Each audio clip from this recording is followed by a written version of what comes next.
السلام علیکم پیارے بچوں، اسلامیات کی کتاب کا صفحہ نمبر 14 کھولیں۔ پیارے بچوں، آج کا سوال پڑھنے سے پہلے ہم پچھلے صفحے کی دہرائی کر لیتے ہیں۔ سوال: شیطان کون ہے اور وہ کیا چاہتا ہے؟ جواب: شیطان ہمارا دشمن ہے اور وہ چاہتا ہے کہ ہم برے کام کریں۔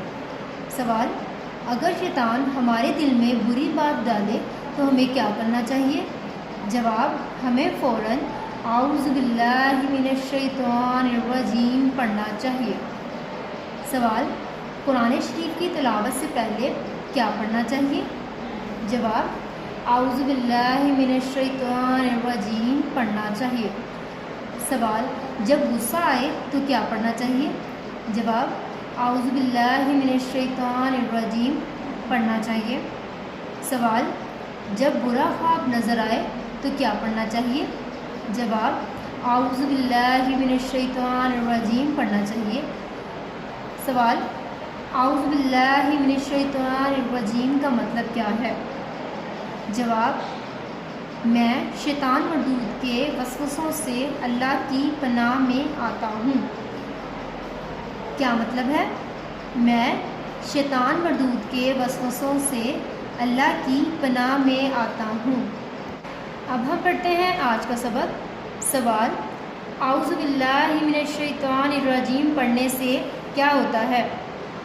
جواب: اعوذ باللہ من الشیطان الرجیم پڑھنے سے شیطان بھاگ جاتا ہے۔ کیا ہوتا ہے؟ اعوذ باللہ من الشیطان الرجیم پڑھنے سے شیطان بھاگ جاتا ہے۔ پیارے بچوں، شیطان ہمارے دل میں وسوسے ڈالتا ہے اور ہمارے اچھے کام کو بھی خراب کرنے کی کوشش کرتا ہے۔ اسی لیے ہمیں طاؤس پڑھنا چاہیے، کیونکہ طاؤس پڑھنے سے شیطان ناکام ہو جاتا ہے اور بھاگ جاتا ہے۔ ہم دوبارہ پڑھتے ہیں۔ اعوذ باللہ من الشیطان الرجیم پڑھنے سے کیا ہوتا ہے؟ اعوذ باللہ من الشیطان الرجیم پڑھنے سے شیطان بھاگ جاتا ہے۔ کیا ہوتا ہے؟ اعوذ باللہ من الشیطان الرجیم پڑھنے سے شیطان بھاگ جاتا ہے۔ پھر سے پڑھتے ہیں۔ سوال: اعوذ باللہ من الشیطان الرجیم پڑھنے سے کیا ہوتا ہے؟ جواب: اعوذ باللہ من الشیطان الرجیم پڑھنے سے شیطان بھاگ جاتا ہے۔ کیا ہوتا ہے؟ اعوذ باللہ من الشیطان الرجیم پڑھنے سے شیطان بھاگ جاتا ہے۔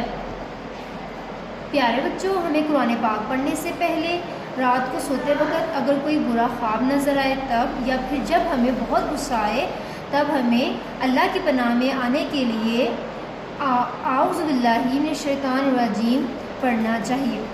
ارے بچوں، سوال دہراتے ہیں۔ سوال: اعوذ باللہ من الشیطان الرجیم پڑھنے سے کیا ہوتا ہے؟ جواب: اعوذ باللہ من الشیطان الرجیم پڑھنے سے شیطان بھاگ جاتا ہے۔ پیارے بچوں، آپ بھی اعوذ باللہ من الشیطان الرجیم کب کب پڑھنا چاہیے یہ سیکھیں اور اس کو پڑھنے کی عادت ڈالیں۔ اللہ حافظ۔